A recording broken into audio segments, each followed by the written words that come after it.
in your written testimony, small businesses represent 99% of all employers and provide 60 to 80% of net new jobs. You stated that research by the SBA suggests that small entities disproportionately shoulder regulatory and paperwork burdens. How does your research explain some of the criticisms in regards to complying with regulatory and reporting requirements? The criticisms from small businesses about the difficulties? Yes. This would be the Office of Advocacy's research, and I think might suggest the reason for the criticism is that they feel they bear a greater burden. How does the OIRA, how has the OIRA been particularly sensitive to small businesses? In our reviews of paperwork, of information collections, we do try to look at the effect of those. First of all, we try to make sure that the burden estimates are accurately represented, and we look at the effect on small entities as well as the general population. So would you say that the burden estimates are accurate? That is something that I would say we spend in our reviews of agencies' information collection requests. That's the bulk of our effort, is to ensure that they are. So we scrutinize them carefully to try to make sure that they are as accurate as possible. And so you would say that they are accurate? I think it's not an exact science.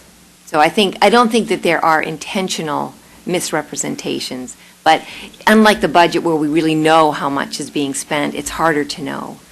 Then it kind of defies the reasoning for measurement if there's no indication or you don't have some sort of measurement tool that would indeed give you the sense of the tipping point, right? Yeah, I would say actually that the fact that you have given us the Paperwork Reduction Act does give us a need to measure, and we've been improving the measurement. So I think even if the measurement is never going to be perfect, because different people will take different amounts of time, I think you really have provided the incentives to get that measurement better and better. And an example would be the IRS last year, part of that the 8% increase that I mentioned in burden, a lot of that came from the IRS just re-estimating the burden of filing taxes. And so we didn't really change the burden, but we have a better model for estimating it, and it turns out it's bigger than we thought. So how do we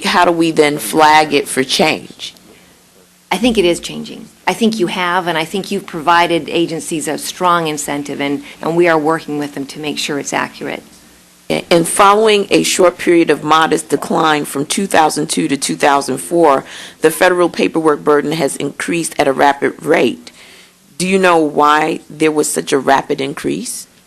Yeah, there are probably three factors, and one is these adjustments to the burdens that I just mentioned, and so it's actually not a change in the burden, but we're estimating it more accurately. So that's one factor. Another is legislative changes, and that was a large change in the 2004 to 2005. That was the bulk of it. It was things like Medicare Part D. And then the third, and it tends to be the smaller of the three, is discretionary agency actions, and that's where we feel we have the most control as we review paperwork collections.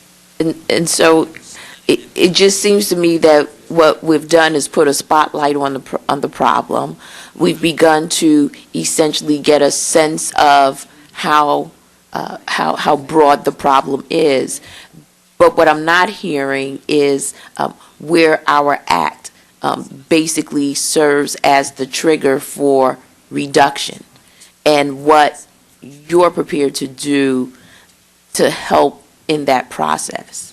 I think your act is actually doing more than you may suggest, because we don't know what paperwork would look like if we weren't tracking it. Mm-hmm. So if we weren't measuring or tracking paperwork at all, who knows what it would look like. So, I mean, I agree. We all would like to find a way to reduce it further. Yeah. Who do you believe has the responsibility at the end of the day to making that change, to identifying that tipping point and really enforcing a change? And of course, we're all looking at this because we know of the cost to the small business. And the more that we kind of study the study and draw this process out, the more that these businesses are really suffering a huge burden. So we don't want to be so academic about this that we're not bringing relief to the problem. And having an act in place which highlights and spotlights that is great. To me, it's the action that we're able to put in place through each of our agencies that says, this is the time that we're going to change this. Do you have a sense of where we are with regards to that? You had asked where the responsibility lies. Right. And I think it does rely with all of us because, and I think the other thing we need to realize, as I mentioned in my prepared remarks, that there are real trade-offs. So sometimes asking for more information may avoid other costs on small businesses and is valuable in itself. And so there are the real trade-offs. And it's hard to take all those trade-offs into account. But so I would say when we pass new legislation, we need to understand what will this require.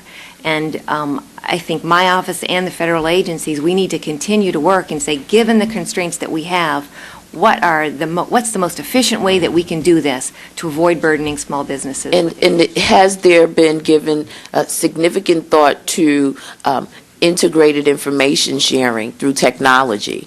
Because oftentimes we know that these businesses are filling out paperwork for a myriad of regulatory agencies, and it's all the same information over and over.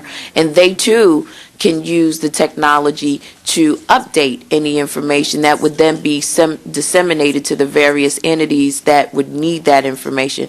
Has there been a lot of conversation or thought around that sort of integrated technological system? Conversation and thought and some pilot studies, but I think you're right. I think that's an exciting opportunity for improvement, that the data harmonization. So if a lot of different agencies ask for similar but not quite the same information using several different forms, how can we do that so that there's one place to provide the information and then have it shared? We're working on that. There's resistance to it, there are barriers to it, but I think that we're making some progress towards that. And I think you're right. I think that's an exciting opportunity, not to limit the amount of information we have, but to collect it in a much more streamlined way.